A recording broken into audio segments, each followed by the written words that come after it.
Bom dia, meus queridos amigos. Estamos aqui mais uma vez juntos no Pétalas do Espiritismo para mais um estudo de O Livro dos Espíritos. O meu muito bom dia para você. Hoje nós vamos estudar o questionamento 823, estudando agora sobre igualdade perante o túmulo, na lei de igualdade.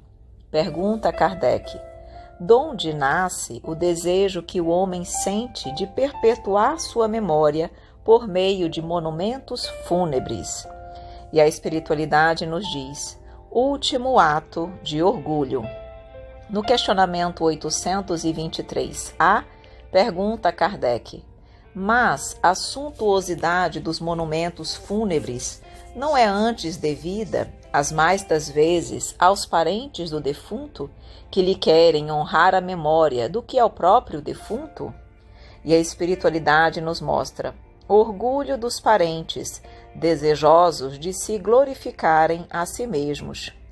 Oh, sim, nem sempre é pelo morto que se fazem todas essas demonstrações. Elas são feitas por amor próprio e para o mundo, bem como por ostentação de riqueza.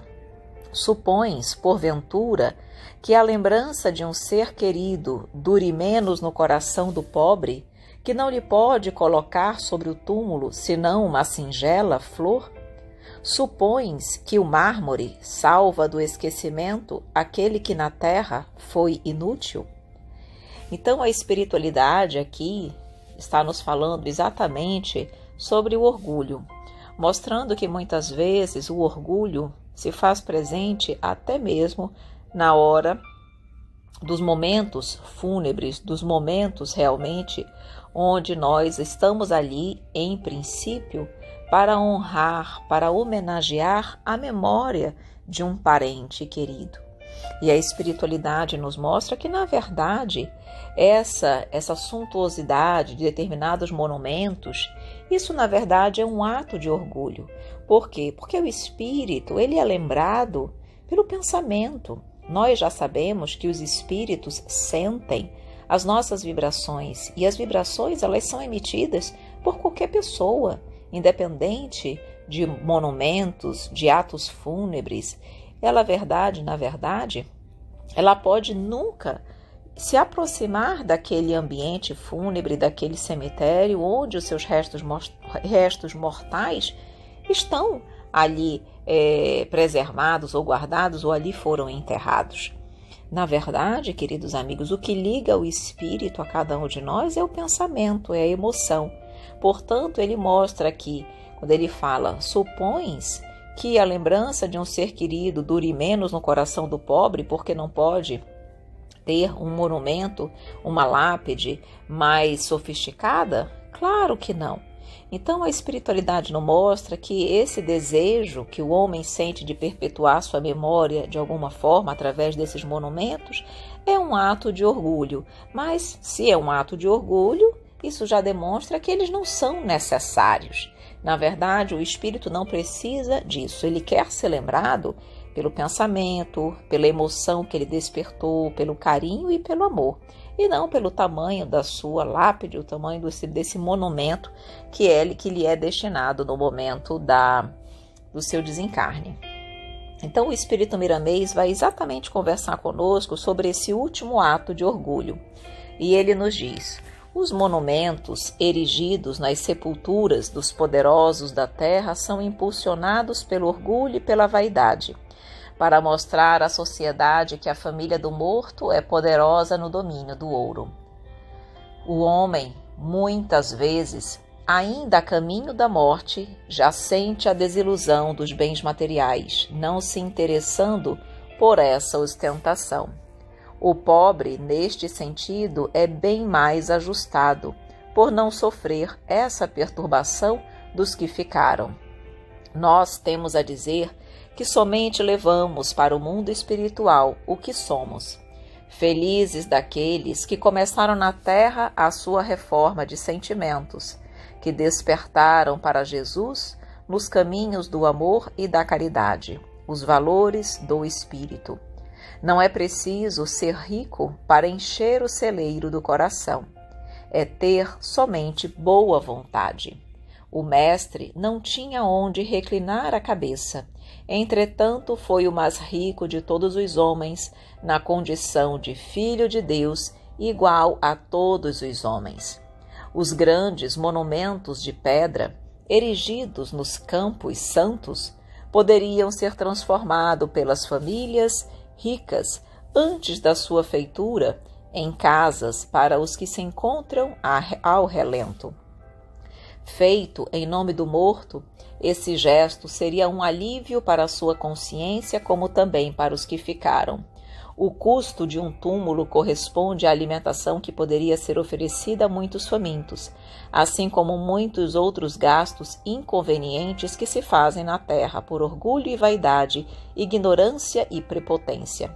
O orgulho dos parentes atinge o desejo de glorificar a si mesmos, pouco pensando no bem-estar de quem já foi para o outro mundo. Queridos amigos, quando nós lemos essas considerações do espírito Miramês e da espiritualidade, às vezes nos choca, porque para nós, na verdade, é duro nós imaginarmos que uma família adote providências como essas que foram colocadas aqui na pergunta apenas por amor próprio, no sentido de mostrar à sociedade, de mostrar ao outro que pode, que tem dinheiro e que, na verdade, aquilo ali demonstra pela ostentação realizada o poder que eles têm. Isso, na verdade, se nós formos pensar bem, é o reflexo realmente da imperfeição humana. E se nós, hoje, não agimos assim, é porque já temos um certo conhecimento das leis divinas, mas certamente no ontem muito fizemos nesse sentido. Porque, queridos amigos, se o orgulho e o egoísmo ainda habitam o nosso coração no hoje, com certeza no ontem era muito maior. E se nós, em algum momento da nossa existência, já ocupamos a condição de pessoas abastadas financeiramente, e é possível que isso tenha acontecido, porque nós sabemos que precisamos vir em determinadas reencarnações na condição de abastança financeira e outras de miséria, é provável que nós já tenhamos passado por essa condição e tenhamos utilizado essa condição de forma pouco construtiva. Então, queridos amigos, agora é a hora sempre de refletir, de pensar e principalmente, como ele diz aqui, de nós não gastarmos recursos com coisas que não são importantes, com gastos inconvenientes que, na verdade, representam apenas o nosso orgulho, vaidade, ignorância e prepotência, mas que nós possamos utilizar os recursos que tenhamos, sejam poucos ou muitos, em prol do próximo, em prol da humanidade. O homem de bem não precisa buscar a sua própria glória, diz o Espírito Miramês, ela vem por lei, em busca dele. Vejamos o que João anotou no capítulo 8, versículo 50. Eu não procuro a minha própria glória, há quem a busque e julgue. Os poderosos da terra não desconfiaram de que as glórias do mundo são incômodas e passageiras, que não correspondem às necessidades do coração. O sábio nunca procura se mostrar, mesmo fazendo bem à sociedade, por saber que todos os feitos, bons e maus, serão revelados pela própria natureza, por ordem da lei, que nada deixa em segredo que não venha a ser revelado. O orgulho e o egoísmo são tão fortes e poderosos que acompanham quem os possui, mesmo depois do túmulo, envolvendo o espírito nas suas sugestões inferiores e levando-o a sofrer todos os tipos de torturas que eles possam imprimir à sua consciência. É por isso que a reencarnação é uma bênção de Deus, pois ela nos dá a oportunidade de nos desfazermos destes dois monstros que devoram as oportunidades dos seres humanos e prendem os espíritos, mesmo no mundo espiritual, em situações difíceis de se libertarem. Sabemos que nem sempre é pelo morto que os familiares fazem essas demonstrações, para que a sociedade veja, e sim para alimentar o orgulho da família na posição em que se encontram.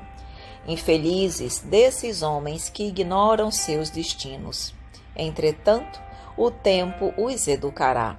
Eles morrerão e também ficarão conhecendo a verdade que os libertará dessa ignorância. Os tempos estão chegando para o bem da humanidade. Que seja por meios violentos, porém, a natureza fará as criaturas despertarem para os valores da alma, tendo o Evangelho de Jesus como fonte da vida, por ordem de Deus. E aqui, quando ele diz, o tempo os educará, o tempo educará a todos nós, queridos amigos. Os que vão agora, os que ficam, porque o aprendizado é constante. Estejamos no plano material ou no plano espiritual, teremos sempre a oportunidade de aprender. Se a família opta, muitas vezes, por essa demonstração de orgulho e de poder, no momento certo, na hora certa, ela também vai aprender a verdade. Chegando no plano espiritual, muitas vezes, esse que desencarna e é tão homenageado, muitas vezes não pela pessoa em si, mas pelos recursos, ao chegar no plano espiritual, ele vai perceber que os valores materiais não fazem diferença no plano espiritual, e sim as conquistas da alma, os tesouros do coração. Então a verdade, ela virá, para uns mais rápido, para outros mais lentamente, mas tudo isso depende da nossa escolha, do uso do nosso livre-arbítrio. Todos nós temos oportunidades de aprendizado diário. A questão é, será que todos aproveitam essas oportunidades diárias que nos chegam? Ou será que muitos se fazem de cegos e surdos? Nós, com certeza, não mais podemos assim agir. É hora realmente de trabalharmos, de aprendermos, de compreendermos todos esses ensinamentos e que nós não trabalhemos em nós mais esse ato de orgulho, como nós comentamos aqui. Isso não significa dizer que nós não vamos honrar, que nós não vamos demonstrar todo o nosso amor aos familiares que desencarnam. Não é isso. A questão aqui, que nos coloca a doutrina de forma muito primorosa, é que o espírito que desencarna não precisa desse tipo de homenagem para se sentir ligado à família. Que o pensamento, na verdade, é o que liga os corações. E é ele que tem que estar presente. O sentimento de alegria, de saudade, de agradecimento pelos momentos de ter ao nosso lado uma pessoa querida. É isso que é importante e é isso que fará com que nós continuemos ligados, mesmo estando em planos diferentes. Meus amores, vamos parando por aqui em mais um Pétalas do Espiritismo. Agradeço a sua presença e conto com a sua colaboração amanhã em nosso estudo. Desejo um dia lindo para você. E caso você esteja ouvindo as nossas pétalas, mas ainda não as receba em seu celular, eu convido você a conhecer o nosso canal no Telegram. Basta você abrir o seu aplicativo, digitar na barra de pesquisa Canal Conhecendo o Espiritismo e na busca global já vai aparecer o nosso canal. É clicar e entrar. Mas se você tiver alguma dúvida, envie-nos uma mensagem para o número 92 do DDD 991919595. Um grande abraço, meus amores, e até amanhã.